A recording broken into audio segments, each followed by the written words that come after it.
Hi! Welcome to this part of my review featuring the Goblin Slayer TRPG. If you haven't seen the other parts of my review, featuring this role-playing game based on the popular fantasy series, please check out the playlist in the description below. We continue with the character creation process. In this video, we are going to take a look at the fighter type classes. There are two types of character classes in this RPG. Fighter type classes and spellcasting classes. The fighter type classes are Fighter, Monk, Ranger, and Scout.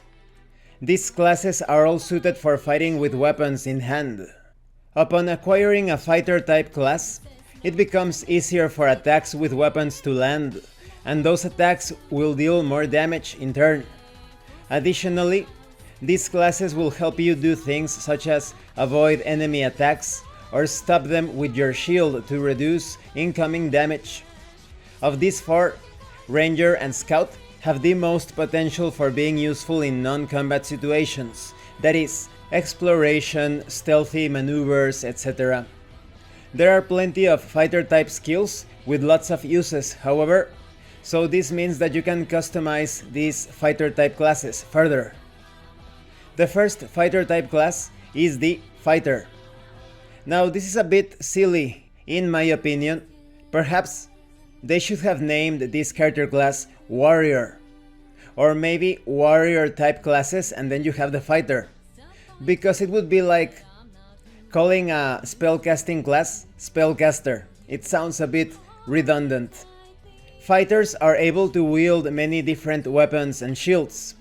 Wrapped in sturdy armor, able to hold the enemy off before their comrades.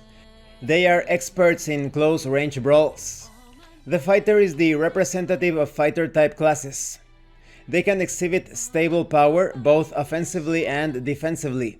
The main checks that the character is going to be doing are hit checks, dodge checks, block checks. The important ability scores are strength and technique. They can use all weapons and armor. Then we have the Monk. This fighter type class bases its attacks in bare-handed or close combat weapons, nimbly dodging enemy attacks all the while.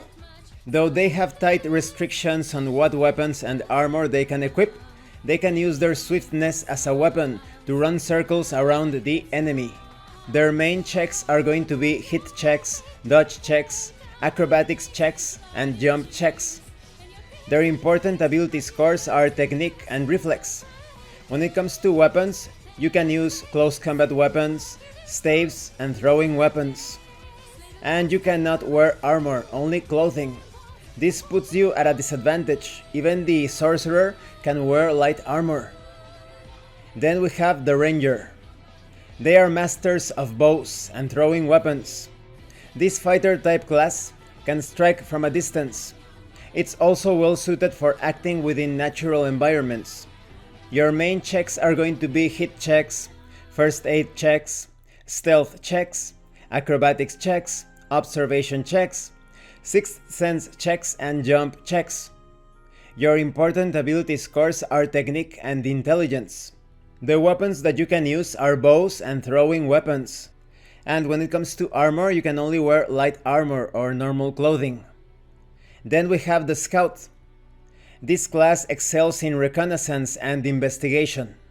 They will serve a party well in many situations, from exploring and lockpicking to setting and disarming traps, and of course, stealth actions.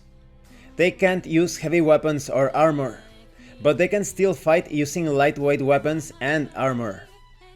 When it comes to your main checks, you're going to be doing hit checks, dodge checks, block checks, stealth checks, acrobatics checks, observation checks, sixth sense checks, jump checks, handiwork checks, and criminal knowledge checks. Your important ability scores are technique and intelligence. You can wield light melee weapons and throwing weapons, and you can only wear light armor and shields. And this concludes this part of the review. In the next part, we are going to take a look at the spellcasting classes. Let me give you my opinion on these classes. The Fighter is definitely an all-rounder. This is the type of class that you want in any situation.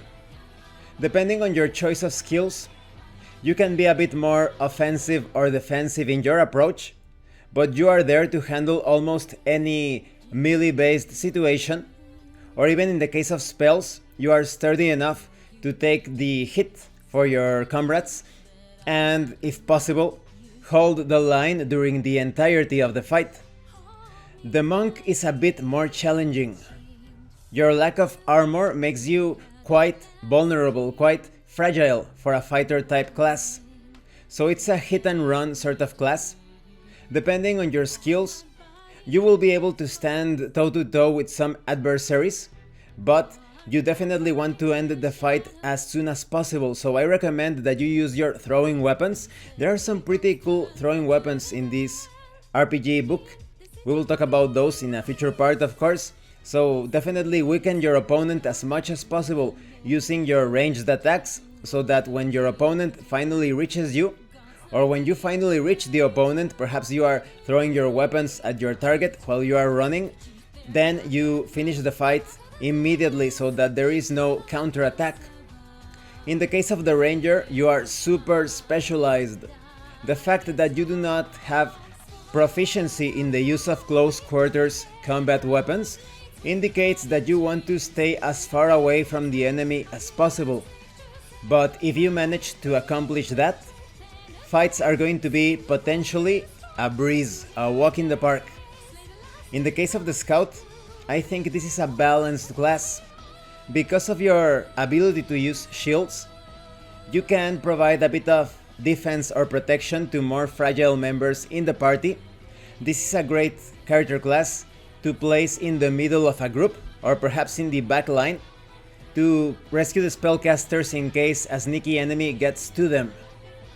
You also have that ranged combat capacity, not as good as the ranger, but it's still there, it's still useful.